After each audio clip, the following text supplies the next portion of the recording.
খেয়াল রাখবেন, মুস্তাজাবুদ দাওয়া মানে এমন ব্যক্তি, যেই ব্যক্তি দোয়া করতে দেরি কিন্তু দোয়া কবুল হতে দেরি হয়। হাত তুলে দোয়া করতে দেরি, মুহূর্তেই দোয়া কবুল করে নেয় কে? আপনি যদি সব সময় ইস্তেগফারের আমলটা করেন, আপনারে মুস্তাজাবুদ দাওয়া বানিয়ে ফেলবে কে? আপনারা ইমাম আহমদ ইবনে হাম্বলের নাম শুনেছেন? আমাদের ইসলামে 4টা মাযহাবের প্র্যাকটিস আছে, অনুশীলন। হানাফি, শাফিঈ, মালিকি। 4 নাম্বারটা কথা কন।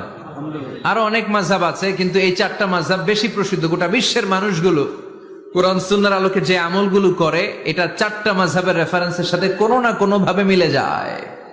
এটার প্রথমটা হচ্ছে হানাফি, দ্বিতীয়টা শাফিঈ, তৃতীয়টা 4 নাম্বারটা সবাই বলেন কি নাম? হাম্বলি। ইমাম আহমদ ইবনে হাম্বল এই মাযহাবের ধারক, বাহক, প্রতিষ্ঠাতা। তিনি ছিলেন জগৎ বিখ্যাত মুহাদ্দিস, জগৎ